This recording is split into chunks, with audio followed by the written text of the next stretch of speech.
আজ উত্তর ও দক্ষিণবঙ্গে বজ্রবিদ্যুৎ সহ বিক্ষিপ্ত বৃষ্টির সম্ভাবনা। 6টি উত্তরের জেলায় হলুদ সতর্কতা।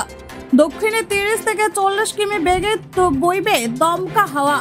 ভারী বৃষ্টি রয়েছে আলিপুরদুয়ারের কিছু এলাকায়। সাগর, দীঘা ও ক্যানিংয়ে বৃষ্টিপাত দক্ষিণবঙ্গে। এখন আমাদের যা আবহাওয়ার পরিস্থিতি তাতে উত্তরবঙ্গে আবহাওয়ার ক্রমশ উন্নতি হবে এবং আগামী কয়েকদিনে ক্রমশ বৃষ্টিপাত কমবে। অলরেডি অনেকটাই কমে গেছে এবং আজ থেকে আমাদের আর কোনো ভারী বৃষ্টির সতর্কতা নেই উত্তরবঙ্গের জন্য, বা দক্ষিণবঙ্গের জন্য ভারী বৃষ্টির কোনো সতর্কতা নেই।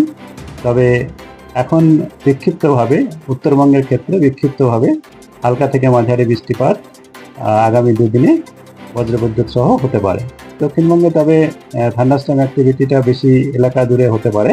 তবে বিশেষত আমাদের উপকূল অঞ্চল বা তার আশেপাশের জেলাতে এবং পশ্চিমের কয়েকটা জেলাতে, যেমন আগামী 24 ঘন্টায় আমাদের উত্তর দক্ষিণ 24 পরগনা, নদিয়া, আমাদের পূর্ব পশ্চিম মেদিনীপুর, বাঁকুড়া, পুরুলিয়া এবং কলকাতাতেও কিছুটা চান্স আছে, হাওড়া, হুগলি, এগুলোতে কলকাতাতেও মেঘলা আকাশ আছেই এবং কখনো কখনো হয়তো কিছুটা বজ্রবিদ্যুৎ সহ বৃষ্টিপাতের সম্ভাবনা থাকছে। কলকাতা তার পার্শ্ববর্তী অঞ্চলের জন্য যেটা পূর্বাভাস, তাতে আগামী 24 ঘন্টাতে সাধারণত মেঘলা আকাশই থাকবে আর টেম্পোরারিলি কম সময়ের জন্য হালকা থেকে মাঝারি বৃষ্টিপাত বজ্রবিদ্যুৎ সহ হতে পারে।